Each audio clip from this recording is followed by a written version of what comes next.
Welcome back, everybody, to Hot Mic live on location here, Dakota Bowl Friday. We're in the middle of the third quarter of the Class A championship. Kindred and Velvet Drake Animus Garrison tied at 6. As we expected, it was going to be a drag-out fight. And Justin Fletschock, that's exactly what we got with these two teams. It was 13-6 the first time they played. We got it again here. I think we're going to start the day and end the day with two physical, Rock hard-hitting, low-scoring games. But it's great football. Great football. It's great to see you, bud. I know this is a state holiday for you.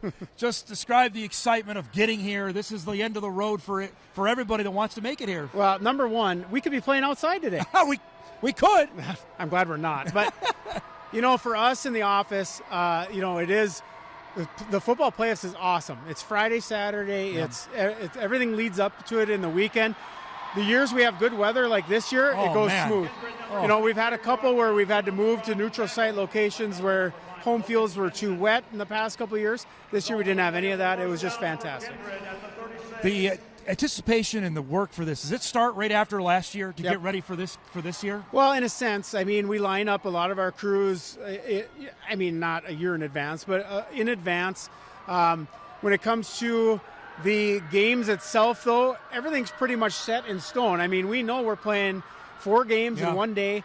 We know that the Fargo Dome is going to be available for us, which is great. We don't have to split it over many days. So, no, in that sense, it's good, but I tell you what, it's my favorite day of the calendar for my work because we have 4 games. People come in, people go out, we hand out trophies, and at the end of the day, it's done and it's great. And as opposed to, you've been to all the 3-day tournaments. Absolutely, man. After 3 days, you're about done. Time. Yeah. Well, 4 days for 1 year. The COVID year, we were going 4 days on a couple of those. I have to add, I remember when I started working in Fargo, it was spread over 2 days. Yep. Is there any, I know TV, we run on that, we like it on 1 day. Is there any impetus to have that again? I've had people ask me about that. I don't think so. 2 things would be involved in that. Obviously. Television 1, yeah. That is number 1. But the other thing is the availability of the dome. Oh, the dome. We talk about, we know schedule is usually pretty decent in advance, but when conferences change, we were just talking about possible Mountain West. But even with the addition of Murray State, the schedule changed. Yes. So it really throws our calendar into flux. Like next week we have volleyball here. Yes. And the reason we have volleyball here is because the Bison are out of town. It's easy for us when they're out of town to do that. We can't if they're in town, obviously. So, there's a lot of factors that play into that. So I don't foresee a change, but that's the way it's set now. Coach Zier was just with me. They had their coaches meeting. Told me there was some chatter about a second class of 9-man football. And at the association level, what would need to happen for that to happen? It would be up to our board of directors to add a division. The number of teams would be a question. I don't know. I don't even have a thought on that right now. I know it's been brought up in the past. Our board we've consistently had about the same number of teams that want to play 9-man every year. Okay. And that hasn't changed, but you never say never, that's for sure. I also ask about, because this is a topic you and I have talked about in the past, about potential semifinal or quarterfinal games being played neutral site on turf. Is there any, I know the teams don't want to lose their home field advantage. I understand that. But having it on a consistent playing surface, is there some momentum for that? No. Okay. No, I don't think there's any. Our school is on. And honestly, if you look even at FBS football now, they're playing home playoff games they are to now. The championship. Now they play to the semis, but everywhere else plays NFL, college, plays home all the way to the championship game, and that's kind of what we do. And I'll say we don't want to get in a situation like, I'll use the Barnesville. Who did they play a couple weeks ago? Staples Motley? Yes, here. Yep. No, they played in St. Cloud. St. Cloud, sorry. Barnesville played here. 2 teams that are correct. Yep. 50 miles apart. Yep.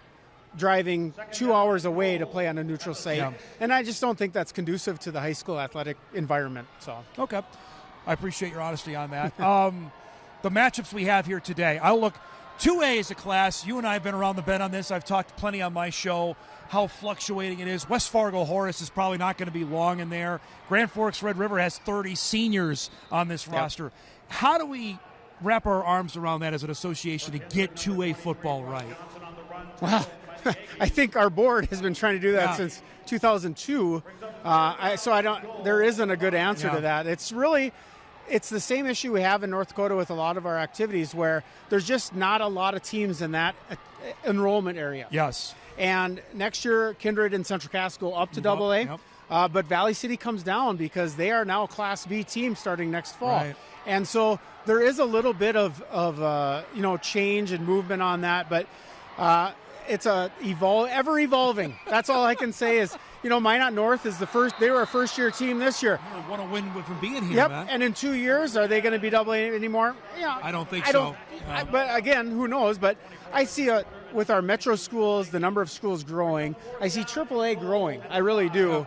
And it's tougher at the AA level because our board's directive is you have to have a minimum of 10 teams. So whatever we end up, we're going to have at least 10 in AA. Is that for football, is that the most often complaint you get? Or what's about football? About AA? Yeah, or just in general. What's the biggest one you get right now? This time of year, not many because it's decided on the field. Yeah. When we set divisions, we now have a classification committee that meets with schools that want to move down. Correct. So there's less of that. Just because you're above that line doesn't mean you're not down in that line. But every year, once our classifications are finalized, or every 2 years, that's usually when we hear complaints about classification. Other than that, like I said, if they're playing on the field and they get beat, they get beat, and that's the way it goes. You mentioned volleyball. We're a year away from 3 classes. Tell us of the preparation for that and the anticipation for now 3-class volleyball becoming reality. I'm not the volleyball guy. I know. Kevin is. I know. But I will say there's been a lot less, I guess, discussion or talk about it. I think everyone just thought it would just follow suit with basketball, but basketball which it has. did it, yeah. Yep, and once basketball did, we have the same number of teams. We have the same number of divisions at that time. So it just follows suit. I think it's going to be fine, but, it wasn't it's just not as hot button of issue as basketball. Well, let me tell you, I haven't talked to you since basketball. I talked to Matt right after. I thought it, and I'm my bias on this because we televise it, I thought it went as easily, as swimmingly as it could. How about for you as an association member? I honestly, when we walked out of the last tournament last year, I thought this couldn't have gone much better. As far as people being in the right place, tournaments, venues, TV coverage, I thought everything went really well for year one, which is amazing because I thought after last year we got to change this. The schedule was different. Everything went. Part of that is the fans themselves were very accepting. Like, okay, well, you might have to play a semifinal in the afternoon. All right, sounds good. So, it was good. I honestly don't think there's a whole big amount of changes going into next year. I thought this facility was great as well. What they did for basketball, for the A division, it was fantastic here last March. And if people haven't been here to watch a basketball game, they changed it. It's different than what it used to be. Also, they bought a new floor for this year. It's going to it's going to be awesome. I think the Fargo Dome has completely bought in. I think the people that were here last year have bought in. So this is a great venue, and it helps us out a lot. And frankly, and you know this, I thought the Shack may be a better venue for it. The Dome was just right for when you had Kindred Devils Lake, man. It was packed in here. Yep. Yeah, the pull-along bleachers were full. We wouldn't have had enough room in the Shack. And we got a touchdown here for Velva. This place going, I knew they were going to bring a ton of people. And they have. So they've got the lead now late in the Class A championship game. Dynamite, can't wait for what's to come. The 9-man game, Zier told me he doesn't think it's going to be as high scoring as maybe I think.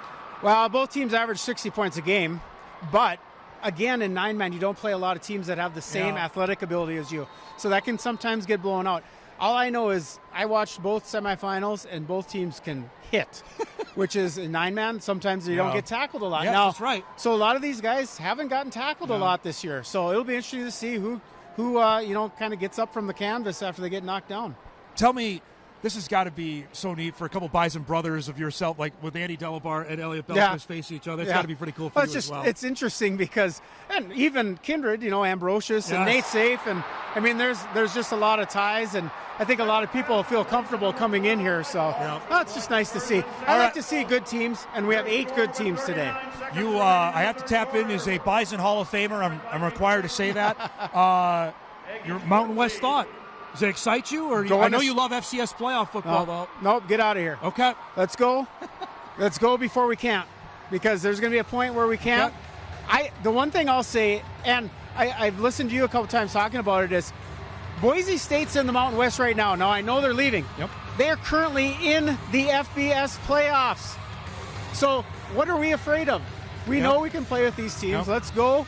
Let's give it a chance. That's why I don't think there is a lot of people against it anymore. I mean, are you hearing that? I hear from a very vocal minority. Yeah. I think that's what I hear from. Yeah. I think if you would have told me this 2 years ago, I think a lot of public opinion is, with the amount of teams that have left and who's left, I think public perception has totally changed. And there. the success you see with the teams that left. Immediately, James Madison did. I mean, Georgia Appalachian Southern's State, been good. Georgia. That first of all, that Sun Belt Conference is awesome. They're really good. Yep. So. Those are the teams there. I am also required to ask you some baseball questions. So first, the Your Mets? fifth inning. I'll get to the Mets in a second. The fifth inning for the Yankees as a baseball purist. What was that? What was that? I've never received so many text messages during a baseball game in my life. I mean, there's three things at play. Okay, Judge drops the ball. Yep. I mean, I don't want to say it happens, but that's a blip. Yep. The play at third, now it becomes a little bit more of a head issue when he throws it away to third, because that's a 15-foot throw that he bounced. Yeah. And then the play at first, I can't explain. Inexcusable. I don't want to blame Garrett Cole for anything because he's a great pitcher, but you're a fellow pitcher. You got to cover the bag. You train that your whole life. And I don't care if the first baseman, if it looks like he's got it, you go until he essentially pushes you out of the way. And I'm not a Yankees fan. I know but you're as a not. baseball fan, it was hard to see well, that. As a fellow pitcher, him pointing doesn't help anybody either. What's no one's that? looking at you. What does you pointing mean? And he probably was in a little bit of a bad headspace because of the prior errors. Of what happened? Yes. Yeah. But the best team won. The Dodgers were the best team. What do you say about Freddie Freeman's performance? Awesome. That was unbelievable, well, man. Not only that, but what he went through with his son, and then the ankle injury, and then he's got a broken rib too. He's saying to people. He swings ugly every time anyway, so it's hard to tell. But it was a really fun postseason. That's the first fun postseason in a few years. Yes, I agree. And I don't think it's because the big market teams were there. No. I think it was just because there were some crazy things that happened. So the Mets were there. They were. That had to help, right? Actually, you got a pretty good team coming. I like our team. Yeah, you do. I mean, Lindor is a big centerpiece. Man, he's fantastic. Alonso might be gone. I don't like that, but they might get Juan Soto. I can take that. Yeah, right? they'll put down some money. They're better than your Jets, I'll tell you that. There's no doubt. The year Ohtani had, was that the best year we've ever seen in baseball history? Yes. And you could there's just no one that can do all those things. Now, and he's going to pitch next year, too. Again, I don't understand. I wish, it would have been, if he would have came out for the save in the ninth. Right, that would have been, that would have been the natural. Yeah. That would have been, the lights would have been, no one can do the things he can. That game he had in Miami, Fletch, was the best baseball performance I've ever seen. Yeah. It was unbelievable what he did. Yeah, and it was to get the 50-50, and then he stole 3 bases? Yes. It was ridiculous. Hit 3 home runs, drove in 10. Yeah. It was amazing. It's great to see you, man. I love talking with you. Too. Enjoy the day. I know it's a great day for the association, and thanks for doing this morning. Yeah, appreciate everything you do, Dom. Justin Fletschock from the North Dakota High School Activity Association joining us here on Hot Mic. We come back, we'll wrap things up, we'll give you an update on the game, and get you ready for a great sports weekend. We're basically living at the Dome here over the next couple days. We'll wrap up Hot Mic on